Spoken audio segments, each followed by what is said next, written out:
At approximately 2 o'clock this morning, we were woken by very loud explosions and bombing relatively close to our guest house in Deir al-Balah. And very shortly after that, we heard the ambulances racing through the streets to the impacted locations.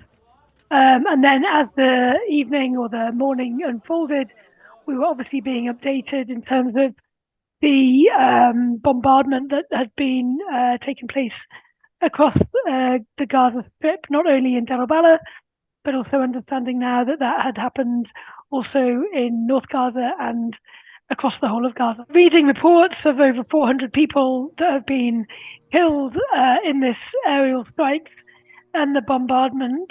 Many of those, over 100 reportedly, of those are children. And of course, still people are lost in the rubble, which is part of this war in Gaza. And we're hearing from our teams, of course, we're very concerned about our teams overnight. So making phone calls to try and locate our teams and understand how they are and how they have been impacted. But we're hearing from our teams and communities that this is absolutely devastating, of course, for the people in Gaza. Hundreds of people have been killed. And of course, we need to remember that for over 2 weeks now, there have been no humanitarian supplies or no commercial supplies as well into Gaza. So the situation here is absolutely desperate for people. I've spoken to people in my team about what this means for them in terms of the ceasefire collapsing and the return to this bombardment and hostilities. And of course, people are absolutely devastated. There was some hope. People had a degree of hope, however fragile that ceasefire and that pause in hostilities was. People had hope that it would last. And now that hope seems to be fading very, very quickly.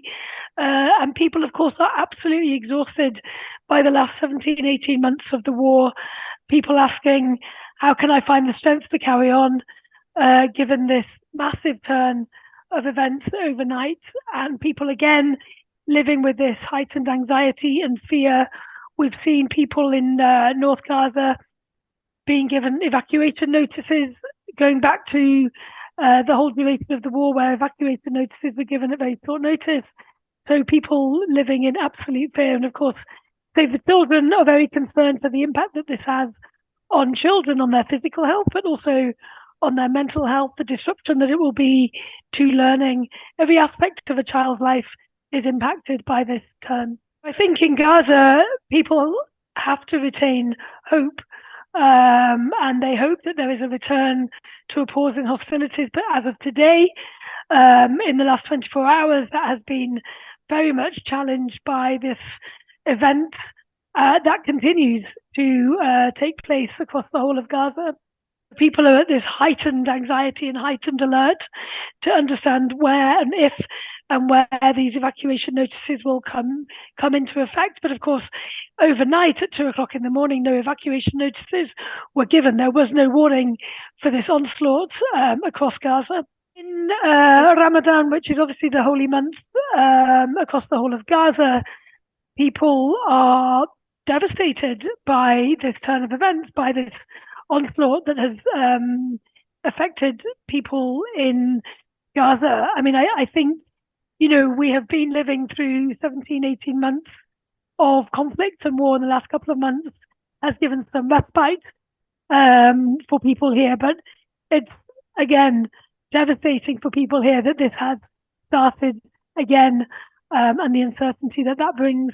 Throughout the war, we had the safety and security of our teams, the safety and security of our staff is our utmost priority, and that's extremely challenging during an ongoing conflict. We have to provide a degree of safety and security for all staff movements, and in an active conflict, that's very, very challenging. In the last 6 weeks, we've taken advantage of the pause in hostilities to have better and improved access to populations who are most in need, and also it gives our staff some flexibility in terms of how they are able to move around the strip. So when now we have this increased or sort of recommenced fighting, the challenges we will face in terms of being able to access populations is going to be very, very difficult for people, for us, to Save the Children to ensure that degree of safety and security for our teams will be very, very difficult. This new wave of hostilities has impacted children and their families in every facet of their life. So they will now have increased anxiety, increased concerns, and this degree of uncertainty that children live with constantly. Their physical and their mental health is something that we're very, very concerned about. And Save the Children, along with other partners, are providing healthcare, nutrition, child protection, learning opportunities, water and sanitation opportunities for children. And with this renewed conflict and fighting, we're very concerned about how we will be able to access children and provide these essential services. But of course, this disruption to their routine and that normality that we've been able to establish in the last couple of months since the cessation of hostilities will have been massively disrupted.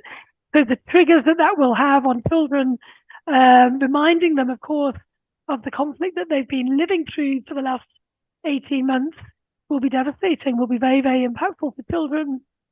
The reaction across Gaza and across the people I've spoken to in Gaza is devastation that the hostilities have started again. People are very, very fearful. They feel that they are not safe. They do not know where to go, what decisions to make. People have families scattered across the whole of Gaza, in North and in Southern Gaza. And of course, people are asking themselves where is safe for their children and for their families.